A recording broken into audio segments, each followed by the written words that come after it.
آقا کریم کا انداز تکلم انتہائی سادہ، عام فہم، سلیس، نکھرا ہوا، شستہ، اور جو اہم چیز ہوتی 3 مرتبہ دہرا کے بیان کرنے کا انداز۔ لیکن اس کے باوجود بھی کسی خارجی سبب سے، کسی وجہ سے، کسی کو اس کی مزید تفصیل چاہیے یا کوئی سمجھ نہیں پایا تو وہ اٹھ کے عرض کرتا رائنا یا رسول اللہ، حضور ہماری رعایت کر دیجئے، یعنی یہ مسئلہ شرعی ہمیں سمجھ میں نہیں آیا یا یہ مسئلہ مزید اس کی تفصیل چاہیے، تو آقا کریم علیہ السلام دوبارہ ارشاد فرما دیتے، سے بارہ ارشاد کر دیتے۔ مکے میں یا بندہ پکا مومن تھا یا پکا کافر تھا، منافقت مکے میں نہیں تھی۔ جب حضور علیہ السلام مدینے میں تشریف لائے تو منافقت کا بھی آغاز ہو گیا، تو وہ بھی حضور کی مجلسوں میں بیٹھتے، اور جب صحابہ پوچھتے رائنا یا رسول اللہ، حضور ہماری رعایت کیجئے، تو وہ بھی اپنی زبان کو تھوڑا سا بل دے کر کے رائنا کو رائنا پڑھتے، لینم بِأَلْسِنَتِهِمْ، اپنی زبان کو تھوڑا سا مروڑ کے۔ تو یہ لغت یہود میں گالی تھی، یا رائی عربی میں چرواہے کو کہتے، تو رائینا کا مطلب پھر یہ ہوا۔ تو وہ اس طرح بظاہر وہ مسئلہ پوچھ رہے ہوتے لیکن وہ اندر کا جو خبث تھا اس کا اظہار کر رہے ہوتے۔ حضرت سعد بن معاذ رضی اللہ تعالی عنہ لغت یہود سے واقف تھے۔ آپ یہودیوں کے پاس گئے اور ان لوگوں سے کہا کہ اگر آج کے بعد تم نے میرے رسول کے لیے رائنا کا لفظ بولا تو میں تمہاری گردن کاٹ دوں گا۔ تو انہوں نے کہا کہ یہ لفظ آپ بھی تو بولتے ہو۔ تو حضرت سعد حضور کی خدمت میں آئے اور دل میں تھا کہ عرض کروں حضور صحابہ کو یہ لفظ کہنے سے روک دیں، کوئی متبادل لفظ دے دیں۔ قبل اس سے کہ یہ آ کے عرض کرتے جبریل پہلے پہنچ گئے تھے کہ یا ایھا الذین آمنوا لا تقولوا رائنا، اے ایمان والو میرے نبی کے لیے رائنا کا لفظ نہیں بولنا۔ تمہاری نیت ٹھیک، تمہارا لہجہ اچھا، تمہاری رواں رواں سے عقیدت پھوٹ رہی ہے، تمہاری آنکھیں حیا سے جھکی ہوتی ہیں جب رائنا کہہ رہے، تمہارے دل کشکول بنے ہوتے ہیں جب رائنا کہہ رہے ہوتے ہو، عقیدتوں کے سانچے میں ڈھلے ہوتے ہو تم یہ لفظ بولتے ہوئے، لیکن یہ وہ لفظ ہے جس کے پہلو میں کھڑے ہو کے میرے نبی کی اہانت کا امکان پایا جاتا ہے۔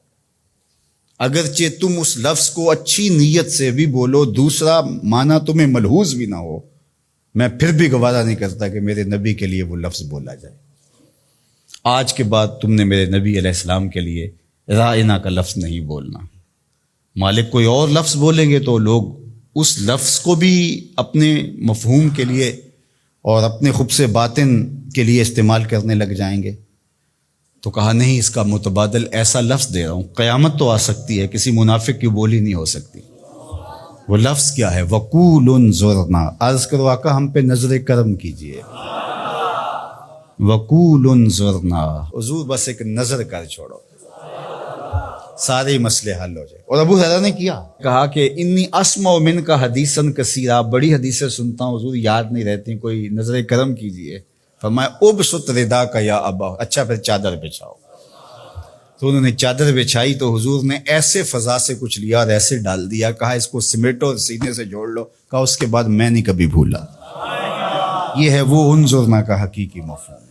تو اللہ اس لفظ کو بھی گوارا نہیں کرتا۔ یہ محبوب علیہ السلام کی چوکھٹ کا ادب ہے کہ جو ایسا ذو معنی لفظ ہو، اس کا ایک معنی صحیح ہو، ایک معنی اس کا غلط ہو، بولنے والا صحیح لفظ صحیح نیت سے بول رہا ہو تو کہا نہیں، میرے محبوب کے لیے یہ لفظ نہ بولو۔ اللہ اکبر۔ تو یہ حضور کا ادب ہے جو حضور کے حقوق میں سے ہے۔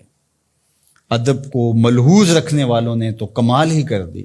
حضرت صائب بن یزید دیکھیے، وہ فرماتے ہیں کہ مسجد نبوی تھی اور میں ایک کونے میں بیٹھا تھا تو کسی نے مجھے کنکر مارا، میں نے جدھر سے کنکر آیا ادھر پلٹ کے دیکھا تو وہ حضرت عمر تھے رضی اللہ تعالیٰ عنہ۔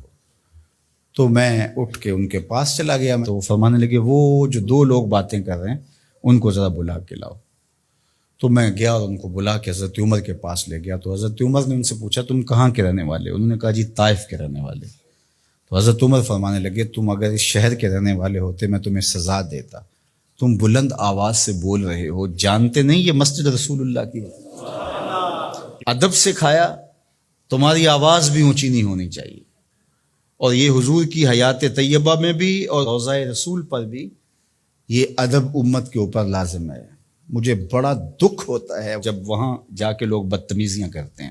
لے سانس بھی آہستہ کے دربار نبی، یہ حضور کی چوکھٹ ہے۔ امام مالک نے 40 سال تک حضور کے روضہ انور کے قریب بیٹھ کے درس حدیث دیا ہے، اور 40 سال میں ایک بار بھی ایسا نہیں ہوا کتاب کے ورق کے پلٹنے کی آواز بھی پیدا ہونے دی۔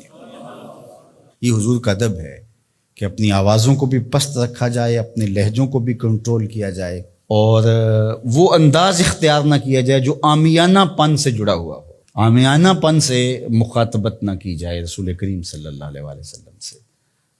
یہاں لفظ بھی تولنے پڑتے ہیں۔